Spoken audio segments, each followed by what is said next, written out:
Okay, so let's look at our packet number 7. The Brookville Badgers are competing in a grueling 12-mile relay race. Coach Thompson met with the 4-member team and gave them the following instructions. I'm going to have you work this one out yourself, okay? You need to just figure it out. Martin's going to run 1/4 of the whole distance. You need to draw a picture. Makes it go a whole lot easier for me than trying to figure out what math am I doing. Put your Khan Academy away. That's not what we're doing right now. I know that you are done with it, but let's not distract others, okay? So you're going to figure this out. If you need to do it by doing a picture, do a picture with it. Our next page. Create a data set with 5 values that will have a mean of 20, a median of 18, and a mode of 15. So you have to play around with those numbers, what we know about the mean, median, and mode. Lunchtime is done and snack is done. We should not be eating anything. So whatever you have out, please put it away. The drink is fine, but I know you're eating. So whatever you're eating needs to be done. No more eating. Okay. Use your knowledge of mean, median, and mode to figure that one out. 5-card challenge, we know. This one I've had a lot of people ask questions on.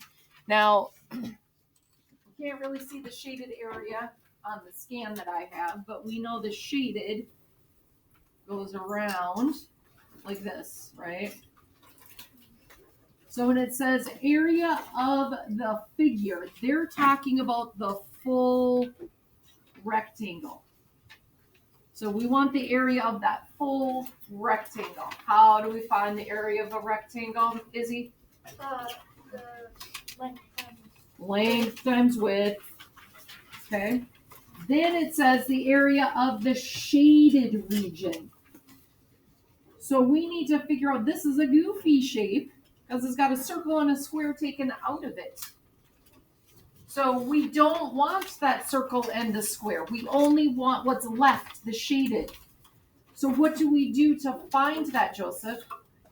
Maybe use the area of the circle and the square inside and subtract that from Oh, if we could find the area of the circle and the area of the square, we can subtract those away from the rectangle. So we already know the area of a square is the same as the area of a rectangle, length times width. Who remembers how to find the area of a circle? Paul? pi r squared. The area of a circle equals pi r squared. Okay? So we should have enough information to solve that page.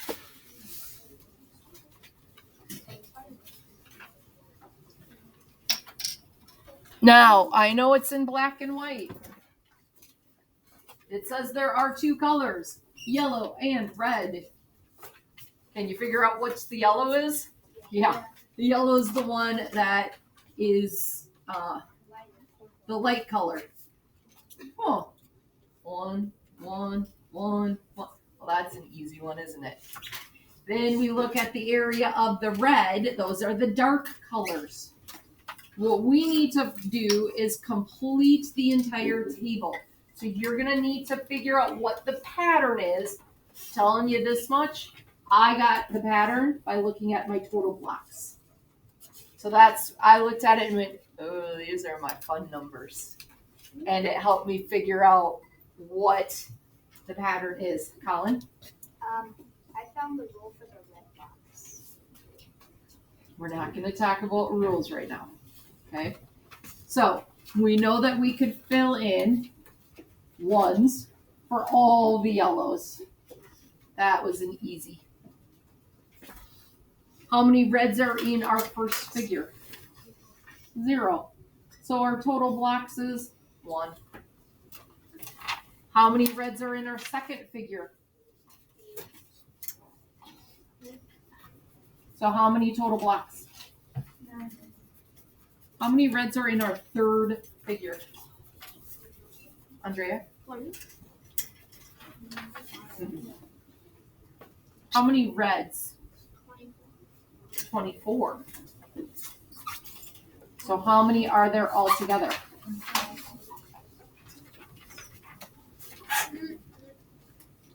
How many reds are in our fourth figure? Is it 48? So how many are there all together? Anybody notice anything about those total blocks? Why are they my fun numbers? I love these numbers. Caitlin? I know the pattern. Yeah, I know you know the pattern. I didn't ask what the pattern was. I said, what do we notice about those total blocks? Maddie?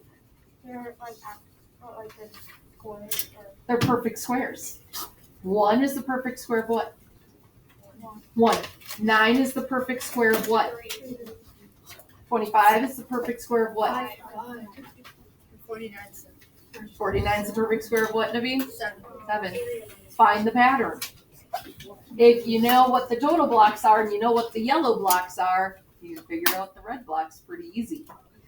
Or you can follow, Colin found a rule for it, which there's going to be a rule for everything.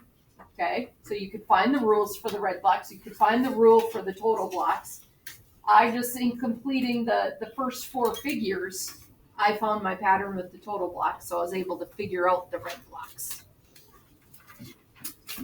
You guys seeing what the pattern is? Yes. Total blocks, 1 is 1 squared. 9 is 3 squared. 25 is 5 squared. 49 is 7 squared. So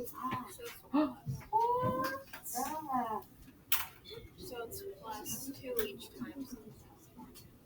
Or they're all what kind of numbers? 1, 3, 5, 7. So 9, and then that's Well, what do we have to do with it? 9 is 81. And then Shh, Molly, let people figure it out themselves. All right. This is the one that we need help with. Find the figure's surface area. So in order to do that, we need to know the formula for the surface area of a circle. Sorry, a sphere. Yes, that is what I meant. So first you have to draw a net. How do we draw a net of a sphere? It is not just a circle. A sphere, you don't just flatten it. We want to cut open our ball and lay it down. So do we have to cut the ball just one way, or can we cut the ball? So guys, if you have a beach ball and we want to, it's not deflated. We want to lay it flat. So it's not, if you deflate the ball, it's going to be on top of each other. We don't want it on top of each other. We want it laid flat. So you're going to want to cut open your ball so you can lay the pieces down. So if we have right here is where we're going to start cutting, and we cut a line all the way to there. Is that actually a straight line? It's going to make a curved piece. So then if we cut on this side, it's going to make another curved section.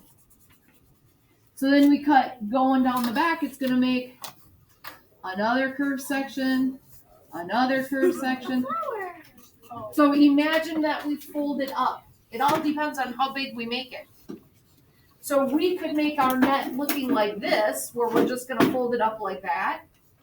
Or I've seen it 2 different ways. You could make your net like this, where it's connected on the sides. Either way works. Okay? Either way would work. Our surface area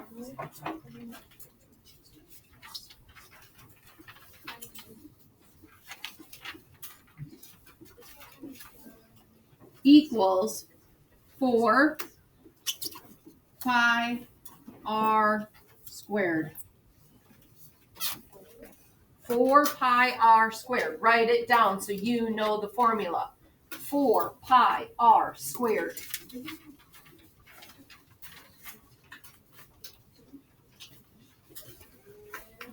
So make sure you're writing down the right formula. 4 pi r squared, because we want the surface area of a sphere.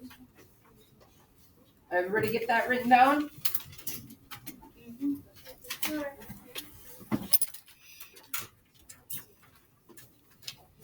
So now we know the surface area of the sphere is 4 pi r squared.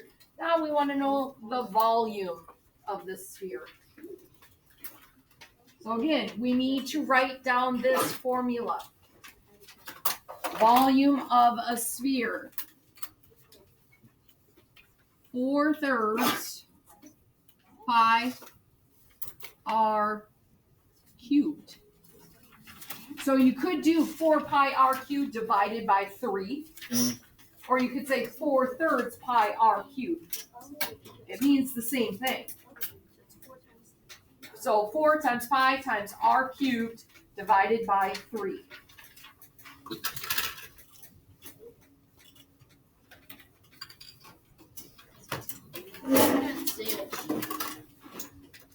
Who can't see it? Then move.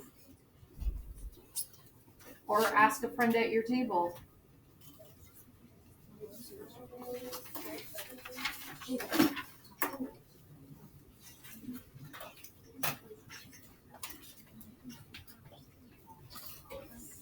So then we also have to do the pre-algebra. A rubber sphere with a radius of 3 centimeters is put inside your original sphere.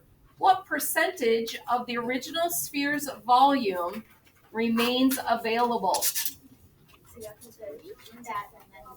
Oh, actually, Caitlin, I'm going to give yours back to you. Because neither one of us found the actual percentage. We didn't read it, so come get yours. What percentage? Yeah, it says what percentage, and what we found was what was the amount. We need to find the percentage for that. Do you see what I'm saying, Caitlin? Yeah. So we need to find, you find out what the remaining volume is after you take out that and tell me what the percentage is.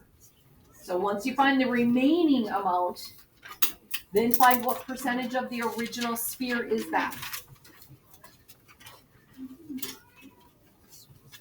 So, Paisley, I love that you're working diligently, but unfortunately you're not listening. So you're missing out on some important directions because you're working on other pages. And I want you to make sure you're doing this correctly. So I'd really appreciate it if you were on the page that we're on, so you're making sure that you're doing them correctly. So would that be the right answer?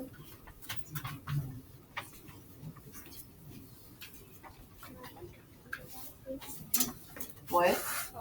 Okay. All right, let's look at our next page.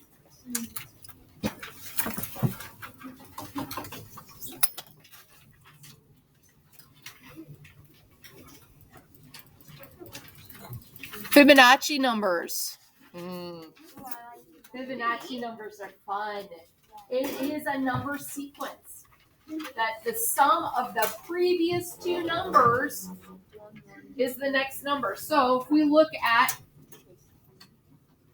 we get a 1 because there's a 0 behind it, right? Zeros. And so we start with the 1. 1 plus 1 is 2. 1 plus 2 is 3.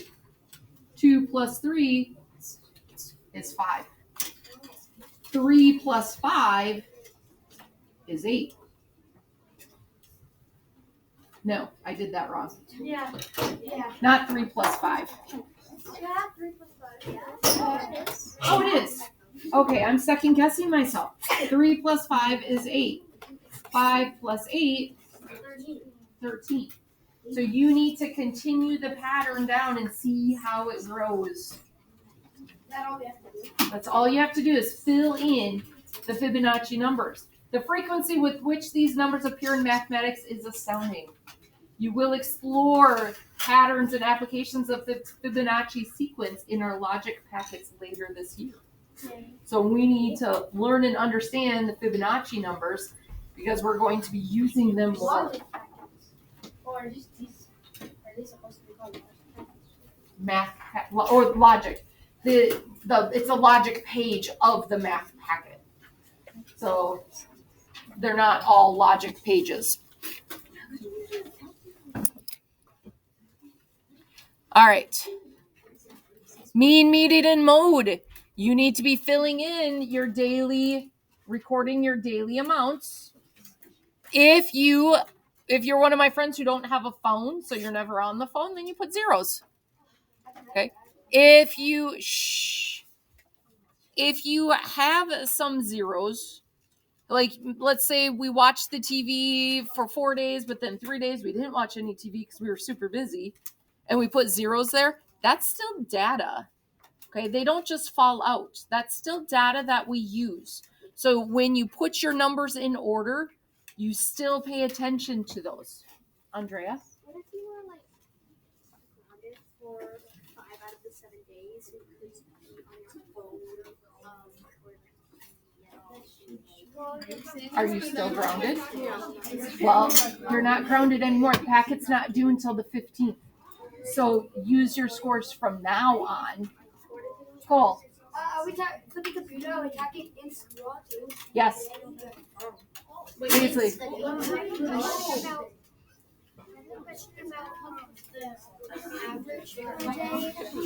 Yeah. Oh, friends, what does average mean? Which math term is the average? The mean. Average and mean are the same thing. Would you just add them all together? So, calculate the mean, median, and mode for each device. How many total minutes of screen time did you average per day? So each of these is a screen. We want to know how much you average per day. So that means you need to look at all of your means and find the mean of your means. The mean of your computer, the mean of your phone, the mean of your tablet, the mean of your TV. And, well, there's 4. Phone, tablet, computer, TV. That's 4 devices. Find the mean of those 4. So add up your 4 means and find your mean. Caitlin, I think you need to do that one also. I missed that. So you need to make sure that, did you answer that question? You did? These one, you answered these ones over here. Did you put an answer right there? I put in the answer line. Oh, okay. So, yep. So here's your question. You put the answer down here. What the mean of the means are. All right. Next page, we know our polynomials, whatever. This page. Create a graph that represents the data shown in the table. How many total snacks were sold? I use this space right here. What kind of graph do you think would be a good graph to do? Izzy? Say it louder, Izzy. A bar graph would be an easy way to graph these snacks. So you can use it right here. You can do it on the back side. You can do it on a separate piece of paper and staple it onto it. Okay. But a bar graph is a great way to graph how many of each snack you got. Don't forget to answer your question. How many total snacks were sold? So make sure you answer the question. We're not shouting answers out, Paul.